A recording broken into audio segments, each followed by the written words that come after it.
Esta Y también conferencia muy comenzará a agradecido grabarse. con los alumnos entusiastas que nos acompañan un sábado por la noche.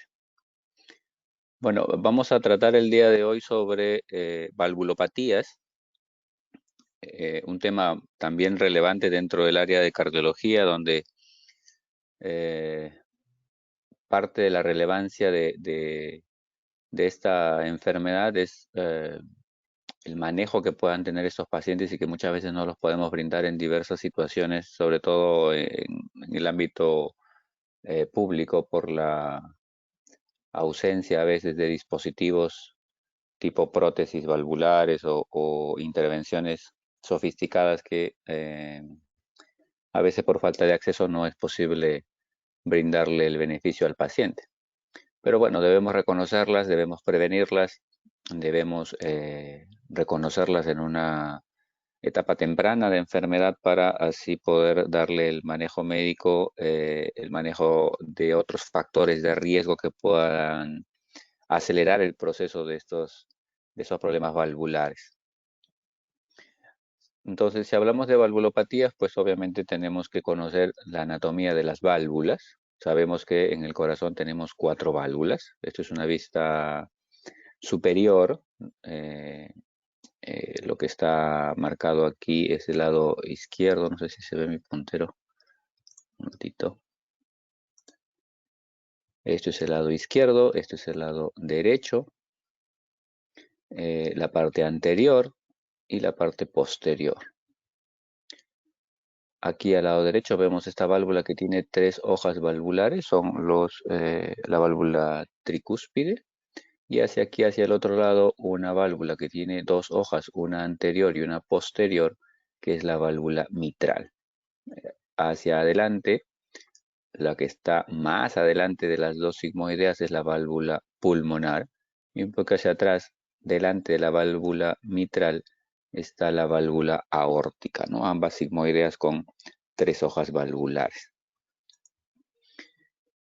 Esto es una vista de la misma imagen anterior, pero en este caso en sístole, donde se han abierto las válvulas sigmoideas, tanto la pulmonar como la aórtica, mientras que las válvulas tricuspidia y mitral están cerradas, ¿no? Llenándose las aurículas para un siguiente ciclo cardíaco. En esta imagen en movimiento tenemos aquí fundamentalmente la comunicación entre la aurícula y el ventrículo izquierdo a través de la válvula mitral y saliendo del ventrículo izquierdo a través del tracto de salida del ventrículo izquierdo, saliendo aquí la válvula aórtica, ¿no? Con sus válvulas sigmoideas. En la otra imagen, en eje corto, tenemos igual la imagen en movimiento de las fotos que mostramos anteriormente, la válvula mitral en este lado y la válvula tricuspidia hacia el otro lado. Adelante la válvula pulmonar y la válvula mitral entre esas 2 válvulas. Hay que recalcar que el diagnóstico clínico de la valvulopatía fundamentalmente se va a basar en el hallazgo de soplos cardíacos, ¿no? La presencia de soplos cardíacos es la que nos va a dar una orientación fundamental para el diagnóstico de estas patologías. Hablamos de valvulopatías cuando tenemos una alteración en la estructura de alguna de las válvulas, es decir, la valvulopatía puede afectar a cualquiera de las 4 válvulas, que van a impedir una función normal. Y estas alteraciones fundamentalmente pueden ser de 2 tipos. Cuando la apertura está limitada, a lo cual se denomina estenosis valvular, o cuando la apertura o el cierre es insuficiente, eh, a eso se denomina insuficiencia valvular. Las estenosis valvulares pueden generar como mecanismo de compensación gradientes de presión, lo cual va a generar eh, hipertrofia como mecanismo de compensación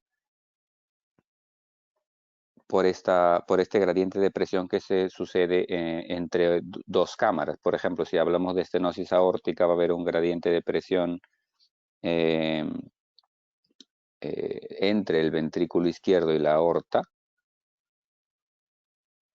y eso va a generar la presencia de hipertrofia ventricular izquierda en ese caso, ¿no? Entonces, las estenosis valvulares pueden generar gradientes de presión como un mecanismo fisiológico, lo cual como compensación va a generar hipertrofias. Y la insuficiencia valvular lo que va a generar son gradientes de volumen, ¿no? Va a haber un aumento en el volumen por falla de cierre en alguna de estas válvulas. Es igual si tomamos el ejemplo de la insuficiencia aórtica en este caso, el ventrículo izquierdo al generar la eyección se cierra la válvula. Si ésta estuviera insuficiente, al ventrículo izquierdo le va a llegar el volumen normal que viene de la aurícula izquierda, pero también le va a llegar el volumen proveniente de la aorta frente a una válvula insuficiente. Eso va a generar un aumento de volumen en el ventrículo izquierdo, cuya compensación a largo plazo va a generar cambios tipo dilatación. Entonces, recordando nuevamente, las estenosis valvulares generan gradientes de presión, lo cual generan hipertrofias de una masa muscular ventricular. Y las insuficiencias valvulares generan sobrecargas de volumen o gradientes de volumen, lo cual genera a largo plazo dilatación de cavidades.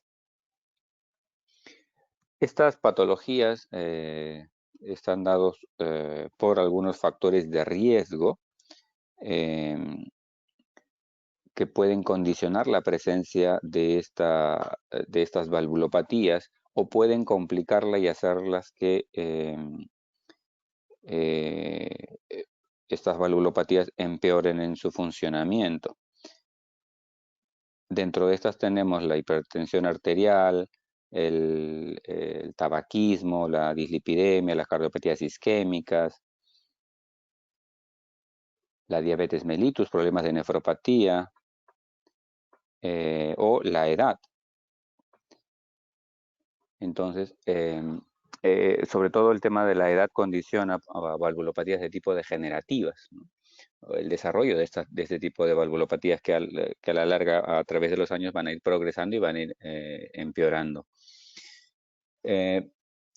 Muchas veces el paciente puede tener estas valvulopatías de tipo secundarias a alguna de estas causas. Por ejemplo, las cardiopatías isquémicas que pueden generar insuficiencia cardíaca, dilatan el corazón, dilatan los anillos valvulares y se generan insuficiencias producto de una dilatación del anillo valvular, ¿no? En este caso son insuficiencias secundarias a alguna patología miocárdica o alguna otra patología tipo isquémica.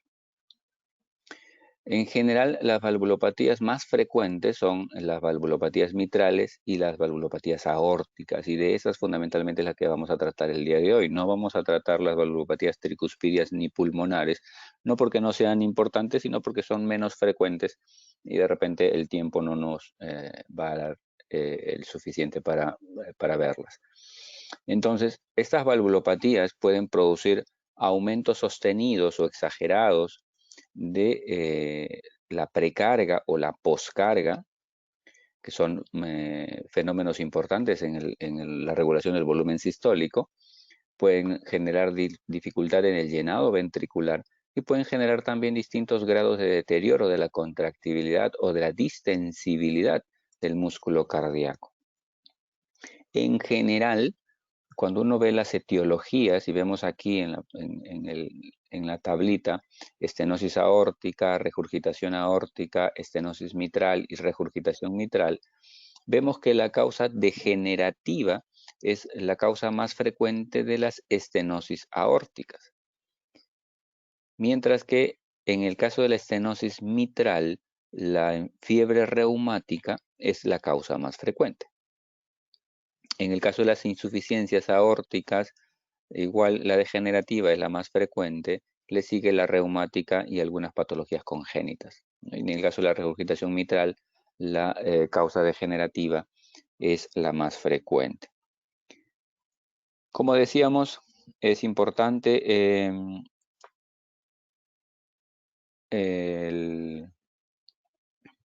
la auscultación. Es importante tener en cuenta estos focos de ocultación para poder definir la sospecha de alguna valvulopatía, ¿no? Tenemos 4 focos de ocultación que lo deben recordar eh, de semiología, o si los que no han llevado semiología aún, pues estos son los 4 focos de ocultación. Tenemos el foco aórtico aquí en el segundo espacio intercostal en el lado derecho, el foco pulmonar en el segundo espacio en el lado izquierdo, el accesorio aórtico en el tercer espacio, el foco tricuspidio y el foco mitral, ¿no? Son los focos de auscultación más importantes que tenemos que valorar, y algunas irradiaciones según el hallazgo del soplo.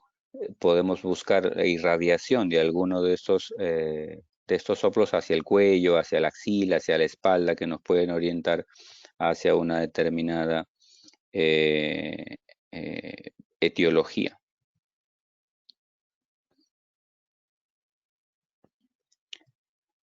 Entonces, aquí para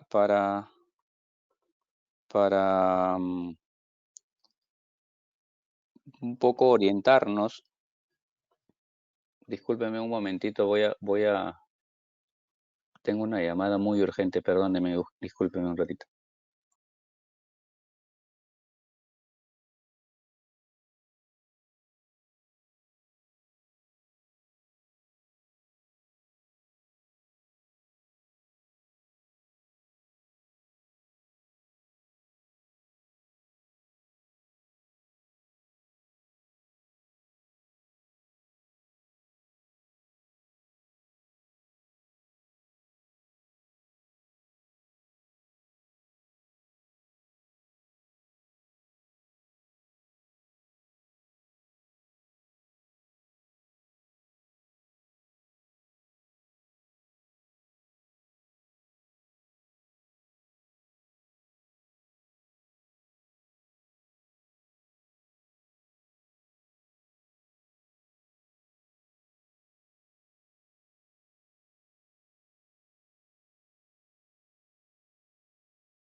Hola, perdóneme, disculpe, mil disculpas.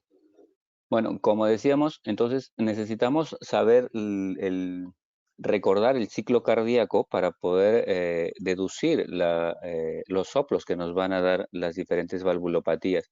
Acuérdense que el fluido de sangre llega a la aurícula izquierda y luego a través de la válvula mitral, esa válvula mitral se abre, la sangre pasa hacia el ventrículo izquierdo y luego viene el fenómeno de la sístole y la sangre tiene que salir por la aorta.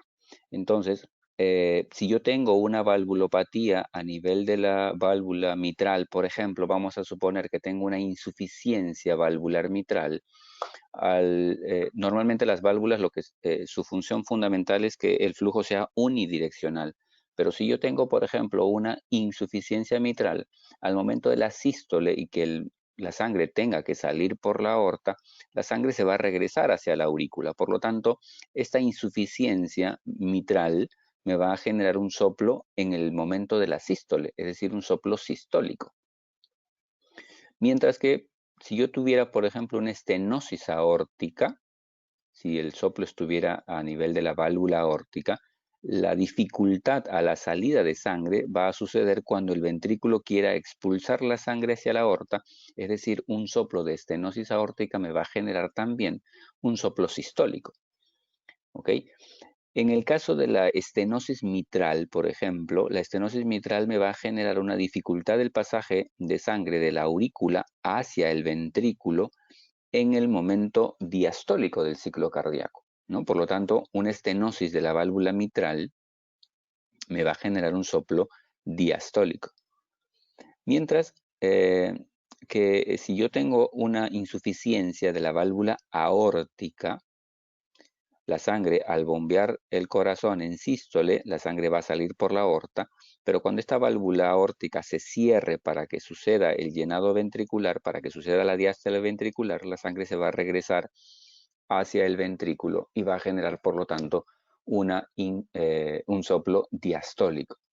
Es decir, en general, porque para el lado derecho también se cumple esta regla, en general los soplos sistólicos se van a dar por una insuficiencia auriculoventricular, es decir, mitral o tricuspidia, o también puedo tener soplos sistólicos por estenosis de las válvulas sigmoideas, ya sea pulmonar o aórtica.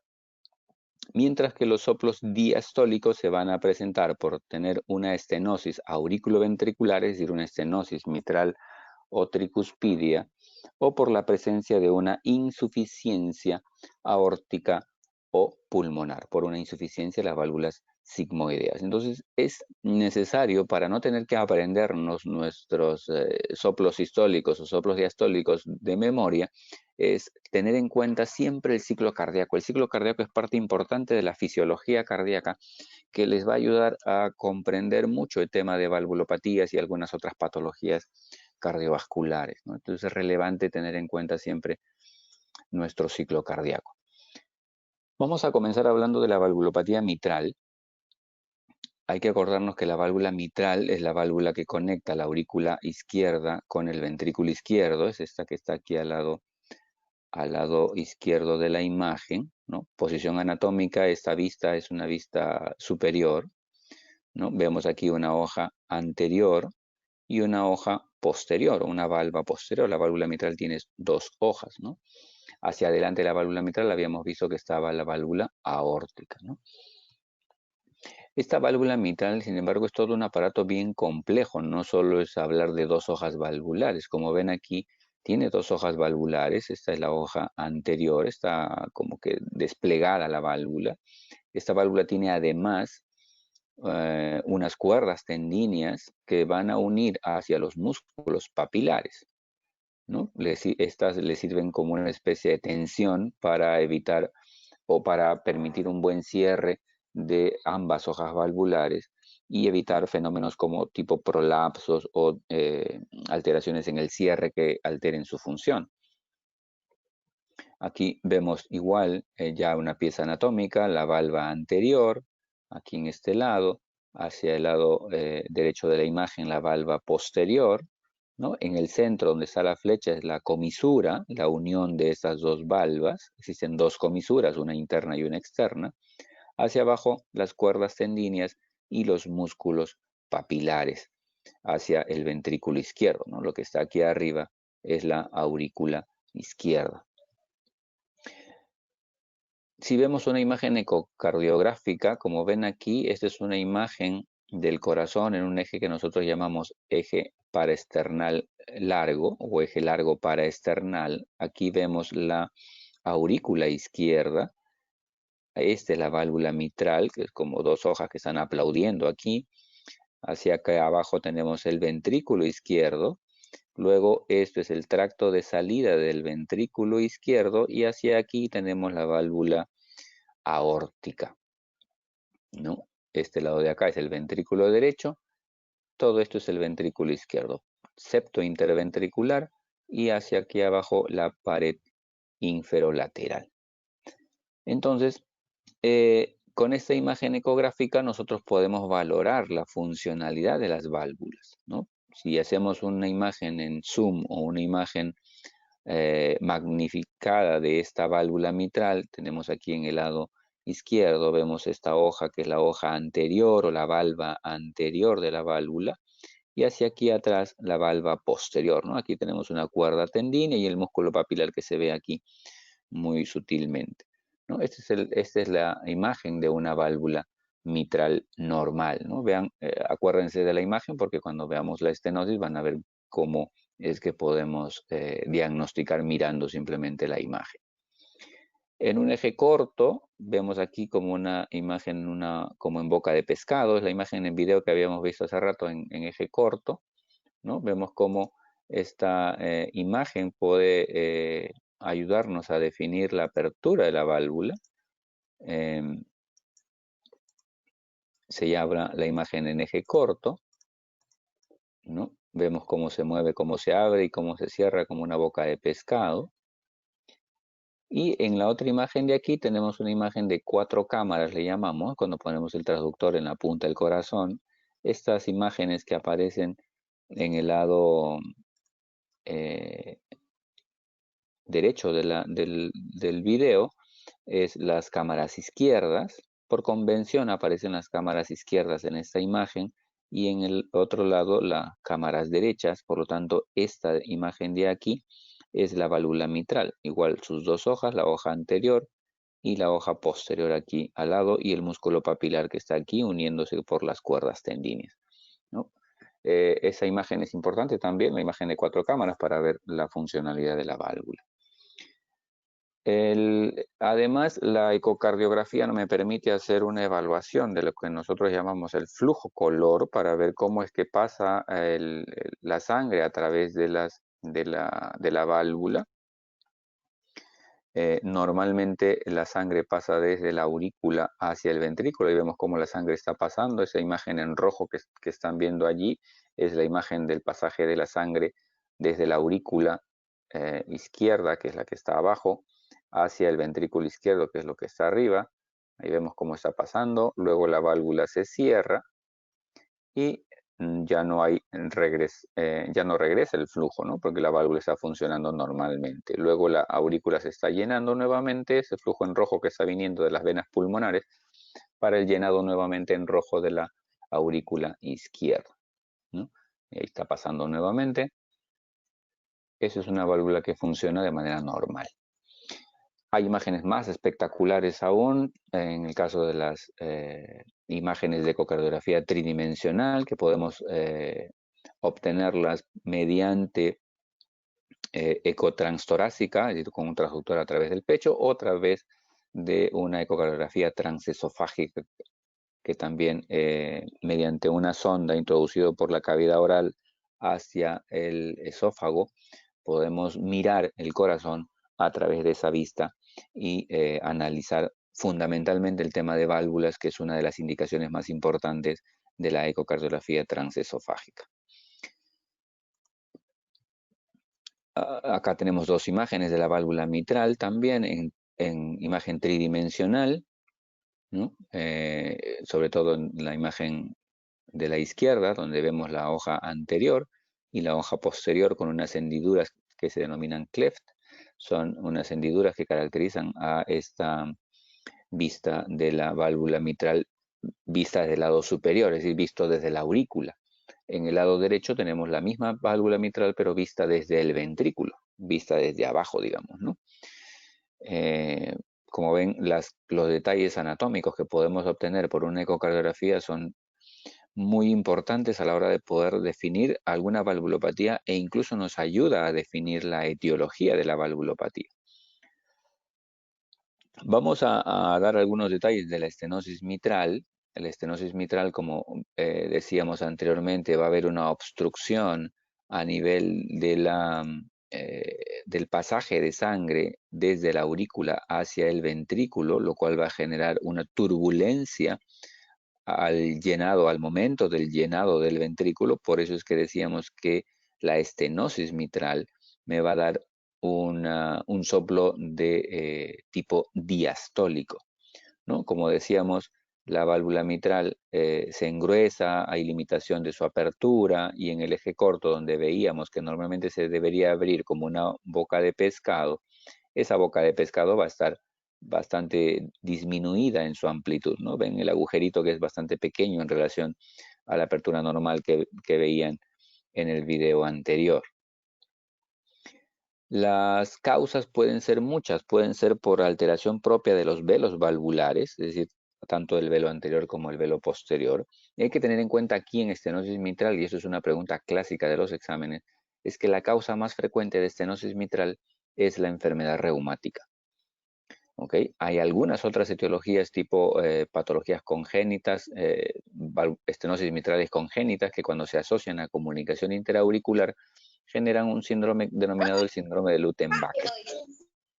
También puede darse por calcificaciones de tipo degenerativos, lupus eritematoso sistémico, hay engrosamiento por inflamación de los velos valvulares y también se pueden generar estenosis valvulares, carcinoides por valvulitis, inflamación de las válvulas, pero también pueden darse obstrucciones al flujo de la aurícula hacia el ventrículo que generan un tipo de estenosis mitral, pero estenosis mitrales funcionales, no porque la válvula no se abra, sino porque hay una obstrucción que altera el pasaje de sangre de la aurícula hacia el ventrículo. Por ejemplo, un mixoma de la aurícula, un tumor, el tumor más frecuente de la aurícula izquierda es el mixoma, un trombo, un coágulo que se genera en la aurícula izquierda puede dificultar el pasaje de la sangre de la aurícula hacia el ventrículo.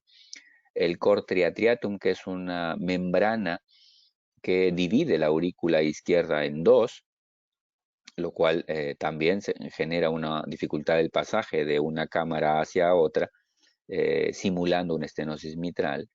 Una endocarditis infecciosa, una vegetación grande que pueda alterar la fisiología de la válvula, puede generar también estenosis mitral de tipo fisiológica. Las características fisiopatológicas de la estenosis mitral se basan fundamentalmente en analizando nuestro ciclo cardíaco, ¿no? Si nosotros tenemos una estenosis mitral, por ejemplo, imaginemos tenemos aquí las 4 cámaras, estos de aquí son las cámaras izquierdas, estas son las cámaras derechas. Si nosotros tenemos, en este caso, esta sería nuestra válvula mitral, lo que une la aurícula izquierda con el ventrículo izquierdo. Si yo tengo una estenosis mitral, tengo una dificultad en la apertura de la válvula mitral, lo que va a suceder es que el llenado del ventrículo izquierdo va a estar disminuido, ¿no? Por una dificultad de pasaje de la sangre, ¿no? Al momento de la relajación, al momento que el ventrículo quiera llenarse, eh, eso no va a suceder porque tengo una obstrucción. Esa obstrucción va a generar, como decíamos, una sobrecarga de presión en esta cavidad, es decir, en la cavidad anterior, ¿no? Que en este caso sería la aurícula. Esta aurícula, al tener un incremento de la presión, va a tener cambios estructurales y uno de ellos fundamentalmente es el crecimiento de la aurícula izquierda. Este crecimiento de la aurícula izquierda me va a condicionar al desarrollo de fibrilación auricular, me va a condicionar al desarrollo de coágulos, porque como la sangre no va a pasar hacia el ventrículo, la sangre se va a estancar en la aurícula y eso puede dar lugar a la formación de trombos a nivel de la aurícula izquierda. De manera retrógrada, este incremento de presiones en la aurícula va a incrementar las presiones a nivel de los capilares pulmonares, ¿no? Generando congestión pulmonar, generando hipertensión pulmonar, lo cual condiciona la posibilidad de desarrollar hemoptisis por incremento de la presión venocapilar, con ruptura de venocapilar, y esto puede generar hemoptisis dentro del cuadro clínico. Hemos visto muchos casos de pacientes que llegan con hemoptisis, con tos crónica, y sabemos que todo tosedor crónico con hemoptisis aquí en nuestro país es tuberculosis hasta que se demuestre lo contrario. Hemos tenido pacientes que han sido tratados con tuberculosis o por tuberculosis y que al final resulta que son estenosis mitrales que nadie los auscultó o no se dieron cuenta que tenía su soplo diastólico y obviaron el diagnóstico de la estenosis mitral y en realidad no era una tuberculosis. Conforme el cuadro va empeorando, si yo no trato esta valvulopatía, si yo no la corrijo, pues la presión incrementada, la hipertensión pulmonar que pueda tener este paciente va a condicionar a la larga sobrecarga a nivel del ventrículo derecho, ¿no? Acuérdense que la arteria pulmonar nace del ventrículo derecho. Por incremento de presiones retrógradas va a generar sobrecarga de presión, hipertrofia del ventrículo derecho, falla ventricular derecha, que a la larga condicionaría la posibilidad de desarrollar insuficiencia cardíaca derecha, ¿no? El paciente va a desarrollar congestión hepática, ingurgitación yugular, insuficiencia tricuspidia por dilatación del ventrículo derecho, y esto va a generar edemas, ascitis, hepatomegalia, ¿no? Complicaciones derechas a partir de una valvulopatía que comenzó en el lado izquierdo, ¿no? Por complicación crónica puede sucederse esa posibilidad. Acá tenemos otro esquema para analizar las complicaciones o para deducir las complicaciones. Como vemos, esta valvulopatía mitral, lo cual genera una dificultad del pasaje de la aurícula hacia el ventrículo, como decíamos, aumenta el gradiente entre la aurícula y el ventrículo, lo cual hace aumentar la presión en la aurícula izquierda y disminuye el llenado del ventrículo. Al disminuir el llenado del ventrículo, obviamente hace que disminuya el gasto cardíaco. Al aumentar la presión en la aurícula, genera fundamentalmente dilatación de la aurícula izquierda, congestión pulmonar. La dilatación de la aurícula izquierda me puede generar fibrilación auricular y embolias por la formación de trombos a nivel de la aurícula izquierda. Mientras que la congestión pulmonar me va a condicionar hipertensión pulmonar, hipertrofia ventricular derecho e insuficiencia cardíaca derecha, ¿no? Lo que hemos visto en el cuadrito anterior también. Clínicamente, ¿cómo se manifiesta esta enfermedad? Como dijimos, el paciente va a tener síntomas de insuficiencia cardíaca, disnea, ortopnea, disnea paroxística nocturna por congestión pulmonar importante, puede dar hemoptisis, puede dar embolismo sistémico si es que se forma un coágulo a nivel de la aurícula izquierda. Un coágulo pequeño puede pasar hacia el ventrículo izquierdo, salir por la aorta y generar una embolia sistémica. Puede dar palpitaciones en el caso de que el paciente desarrolle arritmias tipo fibrilación auricular, puede dar angina de pecho por disminución del flujo sistólico. Hemos dicho que hay disminución del aporte hacia el ventrículo izquierdo, hay una disminución de la precarga del ventrículo izquierdo, por lo tanto hay un menor volumen sistólico hacia la aorta, menor flujo hacia las coronarias y eso puede condicionar angina.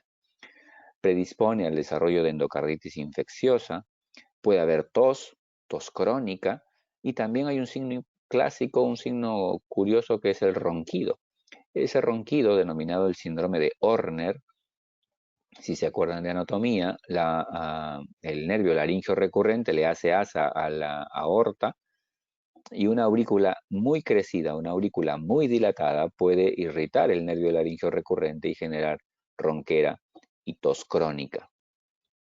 Al examen, la auscultación es bastante característica y uno de los signos más importantes es, como decíamos, la presencia de un soplo diastólico. ¿Okay? Un soplo diastólico que termina en un retumbo presistólico. Si ustedes se acuerdan de las fases de la diástole tiene una fase de llenado rápido, una fase de llenado lento y luego tiene una fase de contracción de aurícula. Si yo tengo una estenosis mitral, al momento de aperturar la válvula, como esta va a tener dificultad, va a generarse el soplo diastólico y al momento de que la aurícula se contraiga en la última etapa de la diástole, va a suceder este refuerzo presistólico. Como va a tratar de aumentar el flujo, va a tratar de estrujar la aurícula para pasar toda la sangre hacia el ventrículo, va a generar este refuerzo presistólico. ¿Cuándo desaparece este refuerzo presistólico? Pregunta clásica, cuando el paciente entra en fibrilación auricular. ¿Y por qué? Porque la fibrilación auricular, como ya vieron su clase de taquiarritmias, la fibrilación auricular es una arritmia en la cual se pierde la contracción mecánica de la aurícula. Si hemos dicho que el refuerzo presistólico se da en la última etapa de la diástole, producto de la contracción de la aurícula, si se pierde la contracción de la aurícula, pues se pierde el refuerzo presistólico. Otro signo característico es un chasquido de apertura, que es un ruido también diastólico, que se da inmediatamente después del segundo ruido. puede tener un primer ruido incrementado también, ¿no? Que es otra de las características del, de esta estenosis mitral. Este soplo diastólico es un soplo rudo, áspero, que se escucha mejor en el ápex y se escucha mejor con la campana del estetoscopio, ¿no? Es uno de los ruidos que clásicamente se escucha mejor con la campana del estetoscopio, no con el diafragma. El electro nos puede indicar una sospecha, dándome algunos signos de crecimiento de la aurícula izquierda, ¿no? Nuevamente recordando la fisiopatología, lo primero que sucede cuando se estenosa la válvula mitral es que la aurícula izquierda se dilate. Entonces la onda P se puede agrandar y un signo de la onda P agrandada es lo que se denomina como la onda P mitral justamente, porque se describió inicialmente en los pacientes con valvulopatía mitral. Ven que una onda P en forma de una M, una onda P mellada, ¿no? Por eso se le llama la onda P mitral, es un signo de crecimiento de la aurícula izquierda. En la radiografía igual vamos a ver esta zona que es la aurícula izquierda con un botón más desarrollado, que en este caso es un signo de crecimiento de la aurícula izquierda, el cono de la pulmonar también incrementado, lo cual me dice que tiene hipertensión pulmonar probablemente ya asociada. Y el diagnóstico fundamental me lo va a dar la ecocardiografía. Como decíamos, en esta foto de la izquierda, que es el eje largo, vemos la hoja anterior, la hoja posterior, que son bien delgaditas, como ven aquí ustedes, y se abre casi en toda su extensión, ¿no? Permitiendo el pasaje de sangre de la aurícula izquierda hacia el ventrículo izquierdo. Y en la imagen de la derecha vemos un paciente con estenosis mitral. Vemos cómo estas dos válvulas tienen una limitación de su apertura, ¿no? Y la aurícula izquierda, que es esta que está aquí, miren cómo se ha dilatado, cómo se ha agrandado, producto de esta dificultad de pasaje de sangre hacia el ventrículo. Un signo clásico es esta imagen, como ven, parece un palo de hockey, se le llama el signo del palo de hockey, en la valva anterior de la mitral. Vamos a verla en movimiento aquí. Me parece que tengo un video acá. Por ejemplo, esta válvula, si se acuerdan de cómo es que se abría la válvula normalmente, miren cómo se abre esta y hay una dificultad de la apertura y esta forma de la válvula anterior, de la valva anterior, que es la imagen del palo de hockey. En el otro extremo, eh, en la imagen de la derecha, ven cómo hay dificultad de la apertura de la válvula. Miren la aurícula izquierda tremendamente dilatada, ¿no? Con una válvula bastante engrosada, con limitación de su apertura, el ventrículo izquierdo bien pequeño porque tiene una disminución del volumen, ¿no? Estos son signos que nos ayudan a definir una estenosis mitral. En este caso, tiene todas las características de una estenosis mitral de tipo reumática. Cuando yo tengo una valvulopatía mitral, lo primero que tengo que hacer es manejarlo médicamente con diuréticos, controlar la fibrilación auricular en caso de que la tenga, porque la taquicardia me empeora los síntomas del paciente, ¿no? Acuérdense que el llenado ventricular está disminuido producto de la estenosis mitral. Si el paciente tiene una taquicardia, esa diástole se va a acortar y ya por el simple hecho de tener la estenosis mitral tiene una dificultad en el llenado, si yo le acorto la diástole voy a tener mucho más dificultad en el llenado y eso me va a hacer que el paciente tenga mucho más síntomas de insuficiencia cardíaca.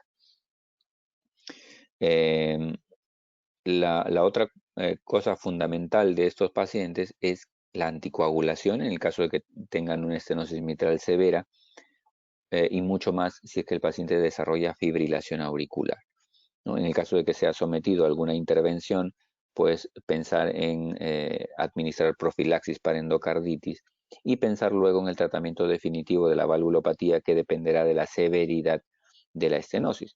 El tratamiento definitivo solo se basa en casos de estenosis mitral severa, ¿no? Tenemos dos opciones, la valvuloplastia con balón o el reemplazo valvular quirúrgico. La valvuloplastia con balón es atravesar con un catéter y un balón justamente mediante un cateterismo a través de la válvula, dilatar el balón y tratar de abrir la arteria para mejorar la obstrucción, pero esto siempre y cuando deberíamos hacerlo si el paciente tiene una anatomía favorable para poder hacer este procedimiento. En caso no lo tenga, el paciente necesitaría tratamiento de reemplazo valvular quirúrgico, ¿no? Eso es lo que les mencionaba, se atraviesa un catéter a través de la válvula mitral, se infla el balón, como están viendo aquí en la imagen de la derecha, se infla el balón dilatando la válvula, pero no la pudiéramos hacer, no pudiera proceder este procedimiento si es que el paciente tuviera un trombo en la aurícula izquierda, si el paciente tuviera insuficiencia mitral significativa o si tuviera una calcificación severa de las comisuras, este procedimiento estaría contraindicado. Si yo encuentro alguna de estas tres situaciones, el paciente, su única opción de tratamiento es reemplazarle la válvula por vía quirúrgica. ¿Okay? Entonces, analizo primero defino primero que la estenosis es severa, veo si tiene alguna contraindicación para valvuloplastía, si no, pudiera hacerla esta, y si tuviera alguna contraindicación, pues el paciente sí ya tendría que ir a un recambio valvular quirúrgico. En el caso de la insuficiencia mitral, esta puede generarse, digamos, según el tiempo de presentación. Puede uno tener insuficiencias mitrales agudas, ¿no? Sobre todo en el caso del infarto agudo de miocardio, en la cual se da una complicación de una ruptura de un músculo papilar por necrosis. Acuérdense que la válvula mitral, las hojas valvulares se unen por medio de las cuerdas tendíneas hacia los músculos papilares. Si un músculo papilar se rompe, va a generar un mal funcionamiento de esta válvula mitral. Esta puede romperse en el contexto de un infarto y generar una insuficiencia mitral aguda.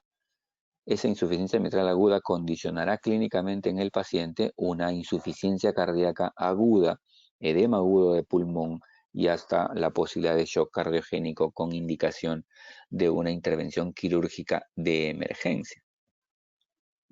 También existen las insuficiencias mitrales crónicas que pueden darse por patologías reumáticas nuevamente, fiebre reumática, por prolapso de las válvulas, ¿no? Alteraciones del colágeno de las hojas valvulares, el cierre no es el adecuado y eso puede generar una falla en la coaptación de la válvula, generando insuficiencia. Las miocardiopatías, por ejemplo, una miocardiopatía dilatada por insuficiencia cardíaca, de repente isquémica, alcohólica, el corazón, el ventrículo izquierdo se dilata, el anillo valvular se dilata por consecuencia y eso genera una mala coaptación de la válvula, generando insuficiencia mitral crónica. La calcificación anular de tipo degenerativa, usualmente asociado a pacientes con enfermedad renal crónica, puede también condicionar insuficiencia mitral crónica. A su vez, como en el caso de las estenosis mitrales, podemos tener insuficiencias mitrales producto de una lesión propia de la válvula o de la cuerda. En ese caso se denominan insuficiencias mitrales primarias o degenerativas. Y también tenemos las insuficiencias mitrales secundarias, en la cual los velos valvulares son totalmente normales, pero la insuficiencia se da porque el anillo valvular se dilata, porque hay un desplazamiento de los músculos papilares o porque hay algunas muescas excesivas a nivel de las hojas valvulares. En este caso se hablan de insuficiencias mitrales funcionales.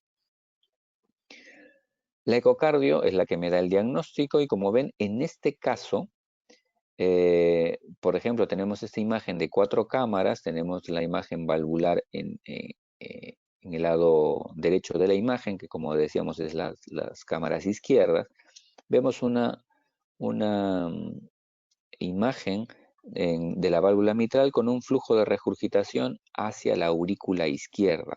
Es decir, la sangre pasa de la aurícula al ventrículo y cuando la aurícula se cierra, hay un chorro de regurgitación que en esta imagen que hemos eh, que hemos parado, se ve en azul. Ese es el flujo de regurgitación, ¿no?, que en este caso se está dando al momento de la sístole. El ventrículo izquierdo se ha contraído, está tratando de sacar la sangre por la aorta, pero hay un chorro de sangre que se regresa hacia la aurícula izquierda.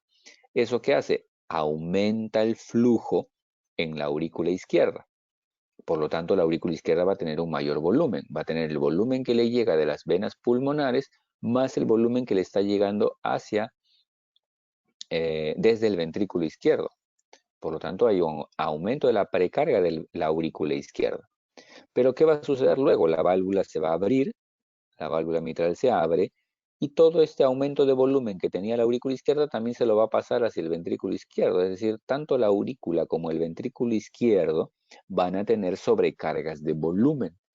Y hemos dicho que las sobrecargas de volumen generan como fenómeno compensatorio la dilatación de las cavidades. Entonces, las insuficiencias mitrales, sobre todo las insuficiencias mitrales crónicas, se van a caracterizar por dilatación de las cavidades izquierdas.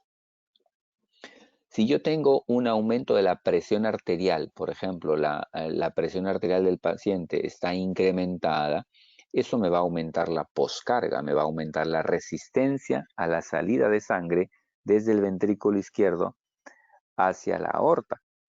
Si yo tuviera un incremento de la poscarga o un incremento de la presión en la aorta, mientras más alta esté esta presión en la aorta, más difícil va a ser que el ventrículo pueda expulsar por la aorta. ¿Qué cosa va a hacer como compensación? Pues la va a expulsar hacia la aurícula.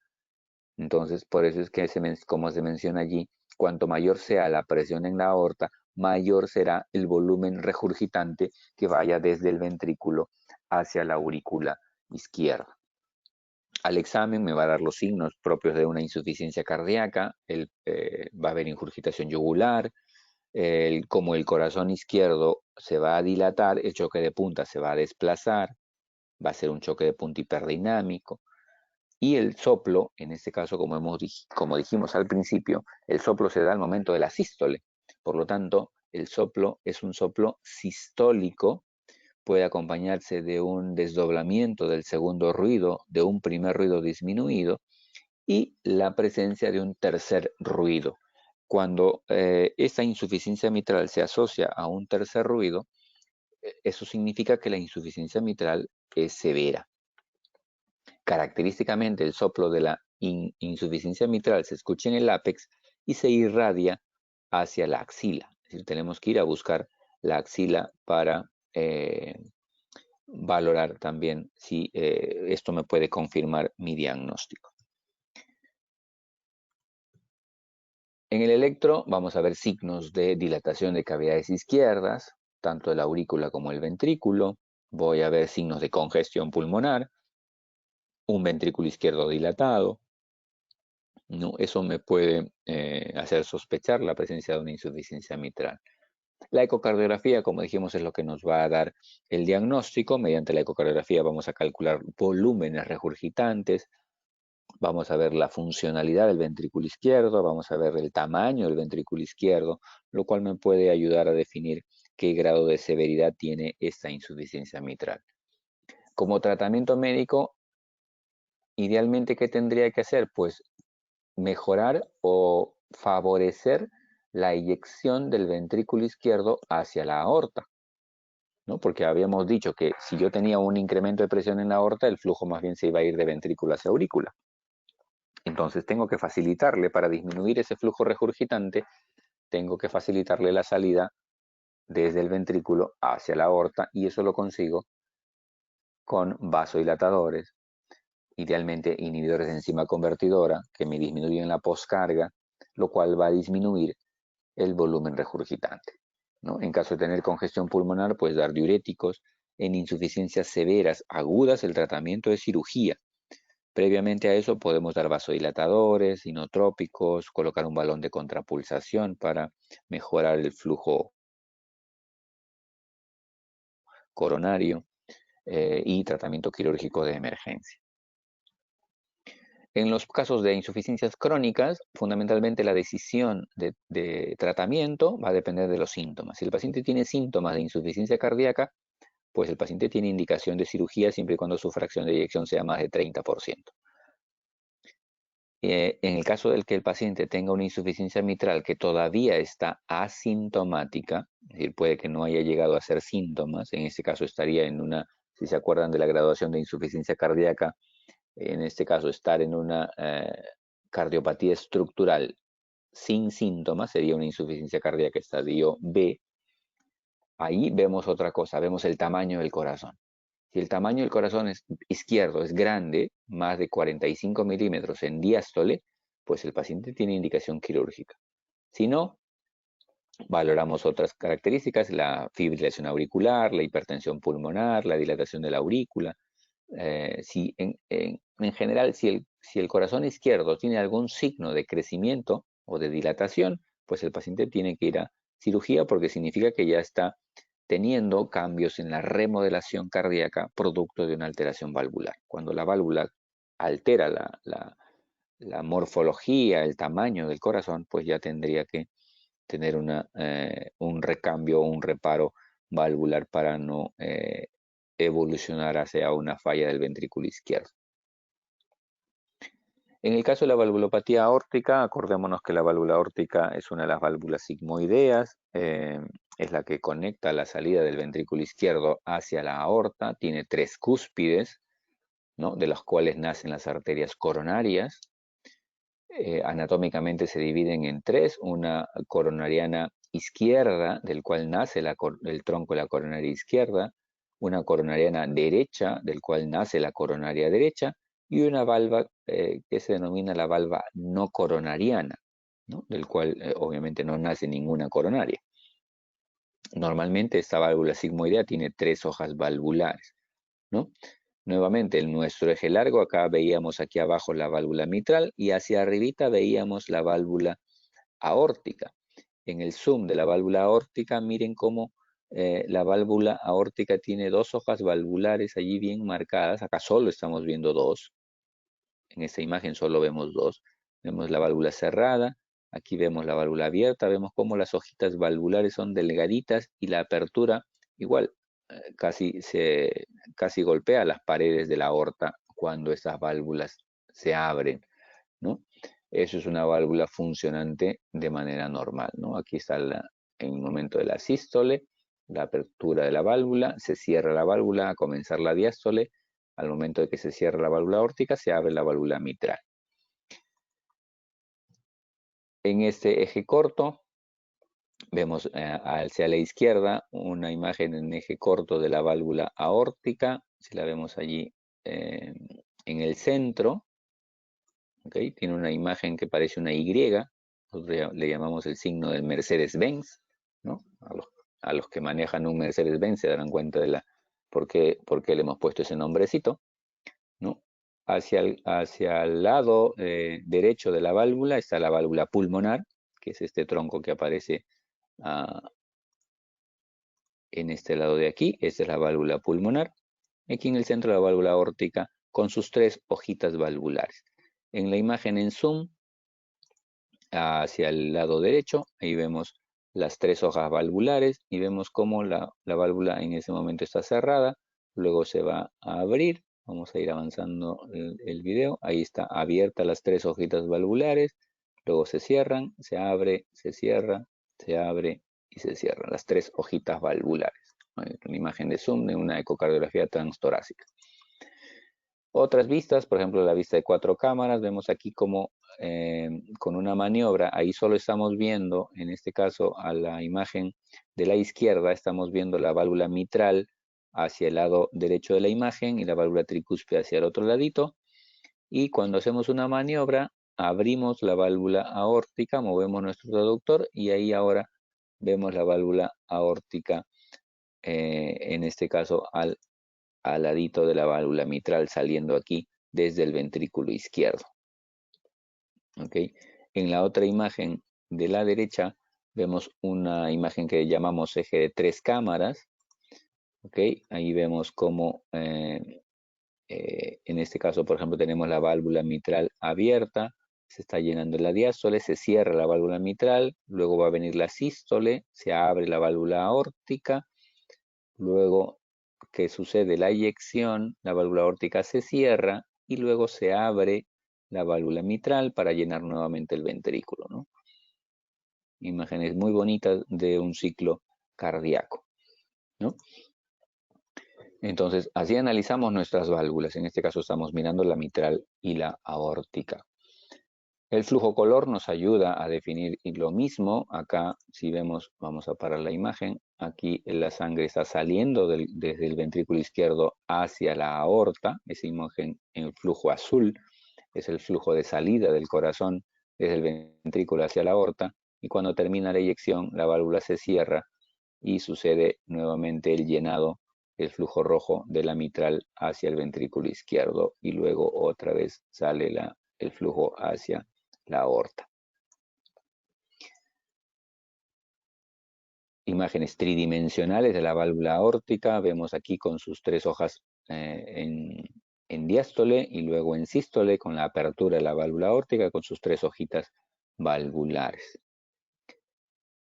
Entonces, si hablamos de estenosis aórtica, la estenosis aórtica va a generar una obstrucción, en este caso a la salida del ventrículo izquierdo, por lo tanto va a generar una turbulencia al momento de la sístole cardíaca, por lo tanto la estenosis aórtica me va a generar un soplo sistólico, ¿ok? Un soplo sistólico rudo, áspero en el segundo espacio intercostal derecho, que es el foco auscultatorio aórtico, y va a estar dado fundamentalmente por 3 etiologías. Una etiología congénita, producto de una válvula bicúspide, hemos dicho que normalmente tiene 3, pero en este caso una bicúspide por fusión de 2 de ellas, genera una normalidad que puede condicionar estenosis aórtica de tipo congénita, la inflamatoria, que es la enfermedad reumática, y la degenerativa, que por fibrosis o calcificación.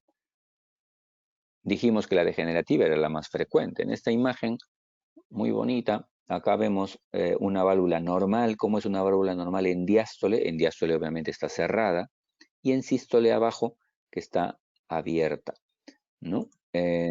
Las etiologías pueden ser reumáticas, con un compromiso fundamentalmente de los velos de las hojas valvulares sigmoideas, tanto en sístole como en diástole, y las otras dos etiologías, tenemos las etiologías reumáticas, calcificadas por degeneración. Vemos como la calcificación o el engrosamiento es ya de toda la hoja valvular, no solo de las puntas, ¿no? Tanto en diástole como en sístole. Y la bicúspide, que como decíamos, se fusionaban 2 velos, en este caso se han fusionado la coronariana derecha con la coronariana izquierda, se han fusionado en una sola hoja sigmoidea y genera una válvula que denominamos bicúspide, una válvula de 2 hojas, ¿no? Que en la evolución generalmente evoluciona hacia estenosis, pero también pudiera evolucionar hacia una insuficiencia valvular. Fisiopatológicamente, ¿qué me va a generar? De manera lógica, si nos acordamos de nuestro ciclo cardíaco, la estenosis aórtica que me va a generar obstrucción a nivel de la salida del ventrículo izquierdo, ¿no? A nivel del tracto de salida del ventrículo izquierdo. ¿Qué cambios me va a generar fisiológicos? Un incremento de la presión en el ventrículo izquierdo. Este incremento de la presión en el ventrículo izquierdo me va a generar un aumento de la masa, ¿no? Hemos dicho que nos da hipertrofia como compensación. ¿Qué más me va a dar? Un aumento del tiempo de eyección, ¿no? Como el ventrículo izquierdo tiene una dificultad a la expulsión, va a aumentar su tiempo de eyección. Ese aumento del tiempo de eyección va a aumentar el consumo de oxígeno miocárdico. Como aumenta el tiempo de eyección, va a cortar la diástole, ¿no? Tanto el aumento del consumo de oxígeno como la disminución del tiempo diastólico va a generar isquemia miocárdica. Acuérdense que el corazón se nutre en diástole. Por lo tanto, si yo tengo menos tiempo diastólico, voy a generar isquemia.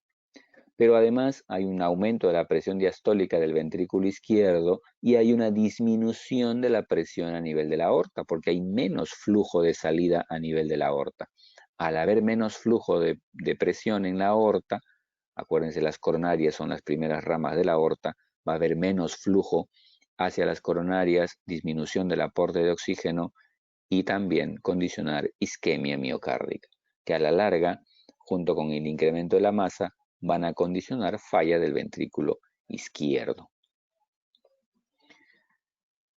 Según este trabajo, la etiología podíamos orientarla en base a la edad. Si yo tenía una estenosis aórtica en un paciente menor de 70 años, la causa más frecuente, como ven, es la bicúspide.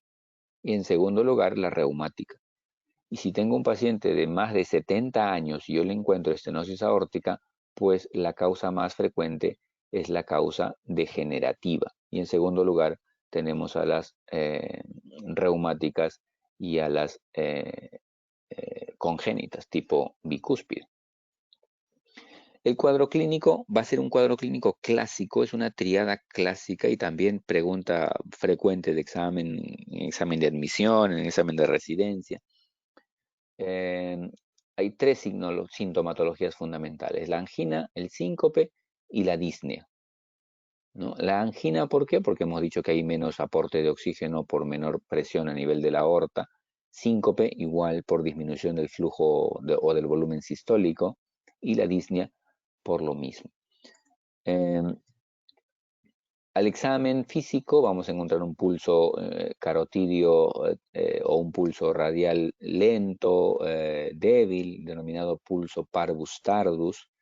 Podemos tener frémito sistólico carotidio, un latido apical difuso y sostenido, un soplo sistólico eh, en el segundo espacio intercostal con frémito en algunos casos, un primer ruido normal o disminuido, un segundo ruido disminuido porque la válvula está muy deteriorada y tiene disminución de la fuerza de cierre, y un desdoblamiento paradojal del segundo ruido, ¿no? La pulmonar se cierra antes, normalmente la aórtica se cierra antes que la pulmonar. En este caso, como se retarda, la pulmonar se cierra primero y la aórtica se cierra después, por eso es que se denomina el desdoblamiento paradojal del segundo ruido. De manera gráfica, el paciente puede tener un clic de apertura, el soplo sistólico, que tiene característica romboidal, mesosistólico, con desdoblamiento paradójico del segundo ruido. Este soplo se irradia fundamentalmente hacia el cuello. Hay que auscultar el cuello cuando encontremos también un soplo sistólico en el foco aórtico. Y en algunos casos se puede irradiar hacia el foco mitral, ¿no? Haciéndome confundir con un soplo de patología mitral, que en este caso, como es sistólico, me haría confundir con un soplo de insuficiencia mitral. Ese fenómeno acústico, para los que ya hicieron semiología, se llama el fenómeno de Galavardini, ¿no? Lo deben haber estudiado en semio. En la historia natural de la estenosis aórtica, normalmente mientras el paciente no tiene síntomas, mientras el paciente se mantenga asintomático, la tasa de sobrevida no es alterada, ¿no? Ven que la curva de sobrevida no se afecta mucho cuando el paciente no tiene síntomas. Pero al primer indicio de síntomas que presente el paciente, miren cómo cae su tasa de sobrevida. A los 5 años, el paciente, si no recibe tratamiento, pues la mayoría ha fallecido. Y esa valoración pronóstica incluso se puede predecir simplemente con el hallazgo de los síntomas presentes en el paciente. Si el paciente desarrolla angina, su tasa de sobrevida en promedio son 6 años. Si el paciente desarrolla síncope, su tasa de sobrevida en promedio es 4 años. Y si el paciente desarrolla disnea o insuficiencia cardíaca, su tasa de sobrevida está alrededor de los 2 a 3 años. Obviamente si no recibe ninguna estrategia de corrección de esa valvulopatía. ¿Qué me va a condicionar dentro de los exámenes auxiliares? Como decíamos, la sobrecarga de presión que está generándose a nivel de la aorta me va a dar hipertrofia del ventrículo izquierdo como un cambio fundamental, asociado a dilatación de la aurícula izquierda, que también es un hallazgo importante de esta patología. La ecocardiografía es la que me va a marcar mi pauta diagnóstica. ¿Se acuerdan de la imagen de la válvula aórtica? En este caso, la válvula normal que está en la imagen de la izquierda, cómo se abría y cómo se cerraba normalmente, y ven cómo en esta imagen de estenosis aórtica que está a la derecha, ven cómo la válvula aórtica está totalmente engrosada, calcificada, y aquí en el momento que debería estar abierta, ven que la válvula casi no se abre, solo hay una pequeña apertura en el centro de la válvula. Casi no se abre la válvula, en este caso es una estenosis aórtica bastante severa. Esta es otra imagen, igual con flujo color. Si recuerdan, la imagen de la izquierda es el flujo normal o la válvula normal. En este caso, como ven, la válvula está totalmente calcificada y sin poder eyectar la sangre hacia el ventrículo izquierdo. Hay una turbulencia de sangre, hay un pequeño pasaje de flujo en la parte de abajo de la válvula, con una turbulencia al momento del pasaje de la válvula de sangre, perdón, desde el ventrículo izquierdo hacia la aorta. ¿Cuándo corregimos? ¿Cuándo tratamos de manera quirúrgica al paciente? Pues cuando desarrolle síntomas o cuando desarrolle una disminución de la fracción de eyección. En esos momentos son los criterios para que el paciente tenga que recibir algún tratamiento sustitutivo de la válvula. Actualmente hay alguna otra opción, aparte de la implante de una prótesis, que es el tratamiento percutáneo de la estenosis mitral, lo que se denomina TAVI, es implante de válvula aórtica transcatéter, ¿no? Por medio de un catéter se coloca una prótesis valvular sin necesidad de la cirugía convencional, ¿no? Es una opción en pacientes de alto riesgo quirúrgico, aunque actualmente las indicaciones se están ampliando incluso a pacientes de riesgos quirúrgicos moderados, no necesariamente de alto riesgo, ¿no? Tal vez con los años se vuelva nuestra primera estrategia de tratamiento, pero al momento todavía la cirugía es la principal indicación en caso de estenosis aórtica severa. Para terminar, en el caso de la insuficiencia aórtica, tenemos igual causas agudas, causas crónicas, como en el caso de las insuficiencias mitrales. En el caso de las agudas podemos tener una insuficiencia aórtica por una endocarditis infecciosa, ¿no? Una vegetación que dañe las valvas de la aorta y me genere mal funcionamiento de esta de manera aguda. Y lo otro es una disección de aorta, ¿no? Pacientes con alguna patología previa de base o una crisis hipertensiva que genere una disección de aorta ascendente puede condicionar una insuficiencia aórtica aguda. De manera crónica, la fiebre reumática también, degenerativa, la aorta bicúspide, como decíamos, podía evolucionar hacia estenosis o insuficiencia, la enfermedad de Marfan o el síndrome de Marfan, aquellos pacientes con una colagenopatía que altere el funcionamiento, dilatación del anillo valvular aórtico y condiciones, dilatación del anillo valvular y insuficiencia aórtica secundaria, ¿no? Igual que la insuficiencia mitral, en este caso va a haber un aumento de volumen o una sobrecarga de volumen a nivel del ventrículo izquierdo, ¿no? Acuérdense que la sangre al salir por la aorta, la válvula se cierra y se va a regresar. Al ventrículo izquierdo le va a llegar el flujo proveniente de la aurícula izquierda y todo el flujo que se está regresando de la aorta. Por lo tanto, va a haber una sobrecarga de volumen en el ventrículo izquierdo, lo cual va a condicionar dilatación del ventrículo izquierdo, con una hipertrofia denominada hipertrofia excéntrica del ventrículo izquierdo, por este aumento de la precarga a nivel del ventrículo. Igual que para la estenosis, mientras el paciente no tenga síntomas, el paciente no modifica su tasa de sobrevida, pero cuando el paciente comienza los síntomas, pues, o la disfunción del ventrículo izquierdo, porque acuérdense, por ley de Frank Starling, esa sobrecarga de volumen hace que la fibra muscular se elongue más para mejorar la eyección o para aumentar la eyección. En algún momento el ventrículo izquierdo claudica y se genera dilatación y disfunción ventricular izquierda, que al momento de presentarse también va a condicionar una disminución en la tasa de sobrevida del paciente. Por lo tanto, las indicaciones quirúrgicas en estos casos también va a depender del inicio de síntomas y de la presencia de disfunción del ventrículo izquierdo. Y el otro criterio sería qué tan grande está el ventrículo izquierdo para poder decir que el paciente ya necesita algún tratamiento valvular. Los síntomas son de toda insuficiencia cardíaca, disnea ortopnea, disnea paroxística nocturna, insuficiencia cardíaca derecha ya en un casos evolutivos. El soplo, que es un soplo diastólico, que mientras más duración tenga, más se relaciona con la severidad de la enfermedad.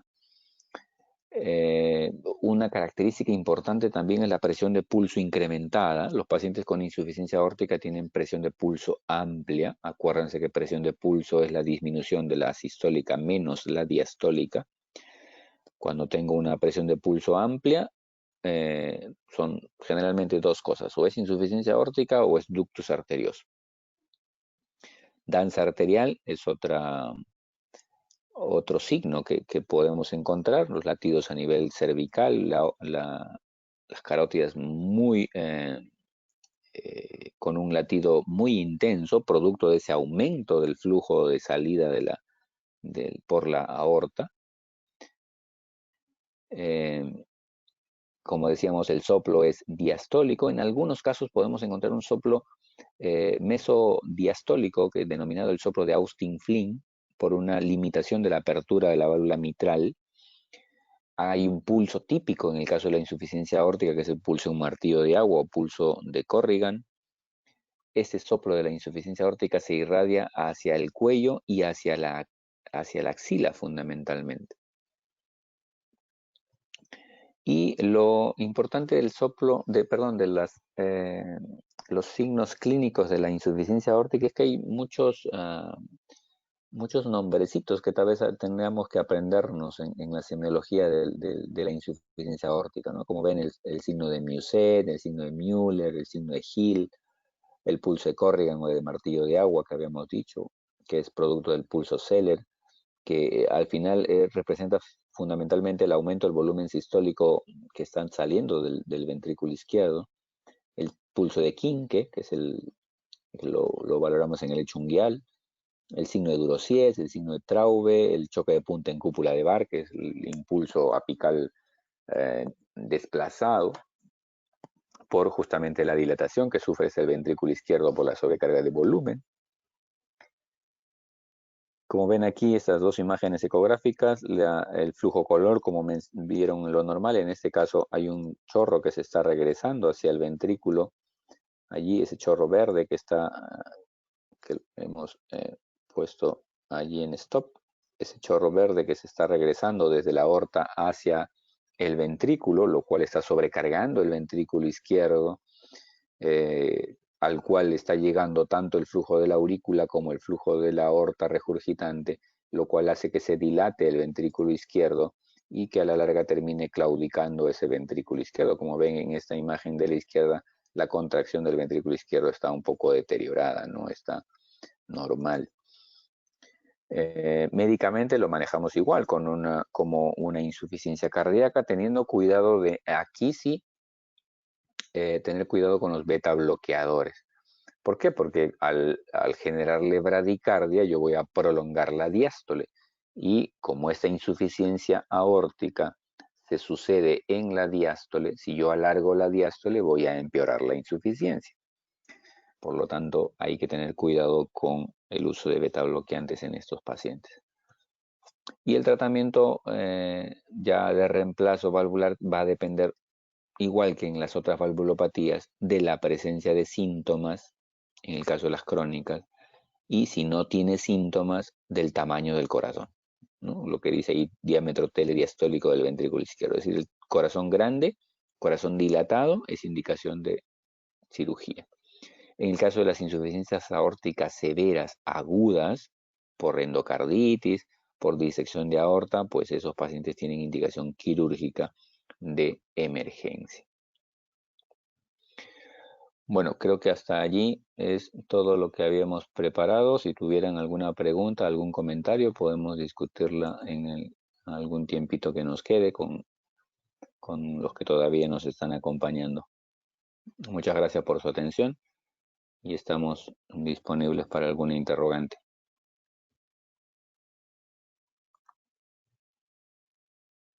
Muchas gracias, doctor. Chicos, ¿alguna consulta que tengan para el doctor referente al tema? Para otorgar el voto de confianza.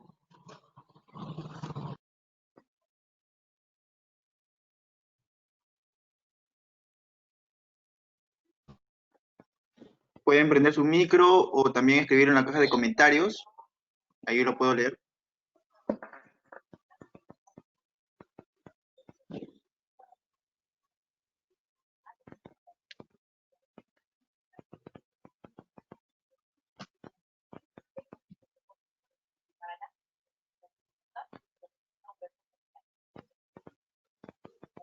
Bueno, no hay preguntas. Doctor, yo tenía una consulta, doctor. En el caso de lo que son las calcificaciones valvulares o las vegetaciones valvulares, se llega al recambio valvular en algunos momentos, ¿no? Pero esa válvula que me implantan o que me ponen, ¿cuánto tiempo me duraría en mi organismo? Va a depender un poco de la elección de la prótesis valvular. Existen dos tipos de prótesis valvulares, las prótesis biológicas y las prótesis metálicas. En el caso de un paciente que tiene alguna estenosis o alguna insuficiencia que amerita recambio valvular, yo voy a escoger el, algún tipo de prótesis de acuerdo a las características del paciente. A ver, como concepto fundamental, las prótesis metálicas ameritan anticoagulación permanente. Las prótesis biológicas no se anticoagulan, salvo el primer mes que sí se sugiere anticoagulación, pero después ya no necesitan anticoagulación crónica. Pero la desventaja, digamos, de las prótesis biológicas es que duran en promedio 10 años y luego el paciente debería ser sometido a una reintervención. Mientras que las prótesis metálicas, si uno las anticoagula bien y se mantiene bien anticoagulado, pueden durar mucho más tiempo. Entonces, si un paciente tiene alguna contraindicación para recibir anticoagulación, pues a priori yo digo que a él no le puedo poner una metálica, tengo que ponerle una biológica. Ese sería un criterio. Lo otro es la expectativa de vida que tenga el paciente. Si es un paciente, por ejemplo, de 80 años, eh, cuya expectativa de vida, digamos, mm, está en promedio menos de 10 años, pues le pongo una biológica, ¿no? Además que me evito el riesgo de anticoagularlo crónicamente y con el riesgo de sangrar. Entonces va a depender mucho de las características del paciente, de las posibilidades que tenga de poderse anticoagular de manera crónica para la toma de decisiones y la expectativa de vida fundamentalmente, ¿no?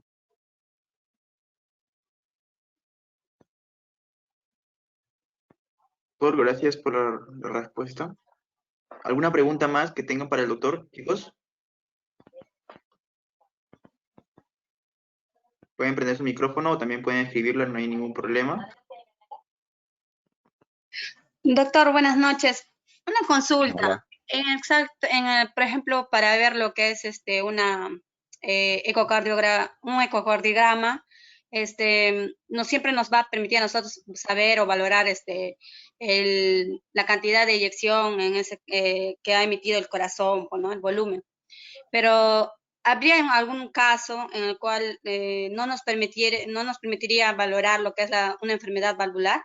¿O siempre con un ecocardiograma a mí me va a permitir saber si exactamente puedo predecir una enfermedad valvular? Eh, el primer examen que nos ayuda a confirmar un daño valvular, si bien es cierto, es la ecocardiografía. Pero, a ver, yo les he mostrado fotos o videos que son bien nítidos, que son bien ilustrativos, digamos,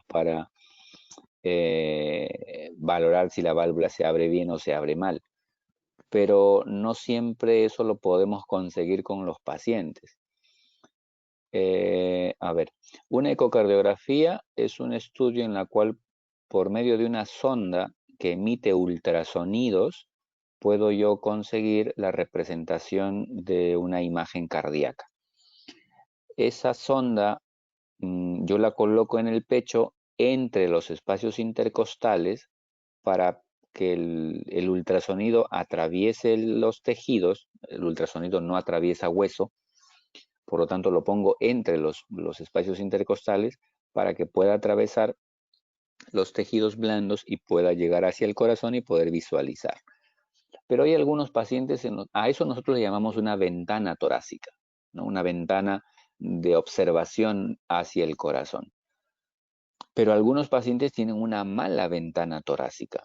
Entonces yo puedo poner la sonda y de repente el paciente es delgadito, sus costillas están pegadas o tiene un problema pulmonar crónico, el pulmón tampoco deja pasar muy bien el ultrasonido, tiene un EPOC, tiene una fibrosis pulmonar, es obeso de repente, tiene mucho tejido graso y no deja pasar muy bien el ultrasonido. Es un paciente asmático con un tórax en tonel. En esos pacientes, esa ecocardiografía transtorácica no va a ser muy adecuada.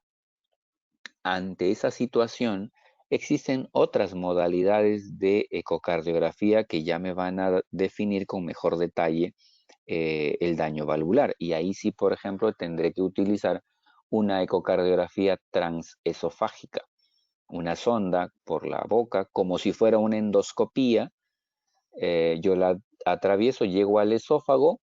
Acuérdense que el corazón está delante del esófago, entonces voy a verlo cerquita al corazón. Y allí sí no voy a tener nada que me interfiera con el detalle de las estructuras del corazón. Entonces, la ecocardio transesofágica en ese caso sería la estrategia de elección si es que yo no puedo verla por una ecocardiografía transtorácica convencional.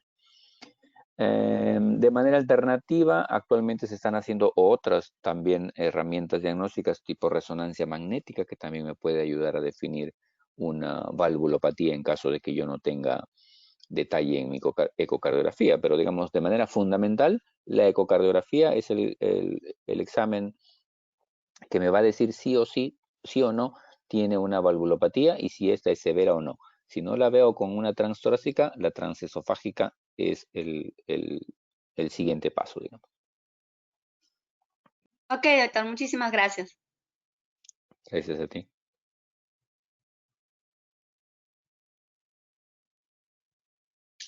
¿Alguien tiene alguna pregunta más para el doctor?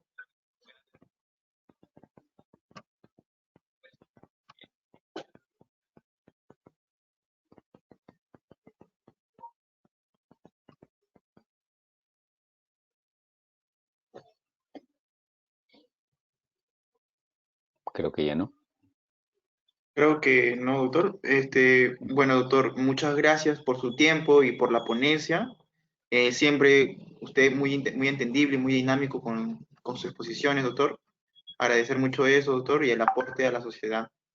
Espero que en una próxima oportunidad nos pueda acompañar y seguir aprendiendo más de cardiología, sobre todo a las personas que nos encantan, ¿no? La cardiología.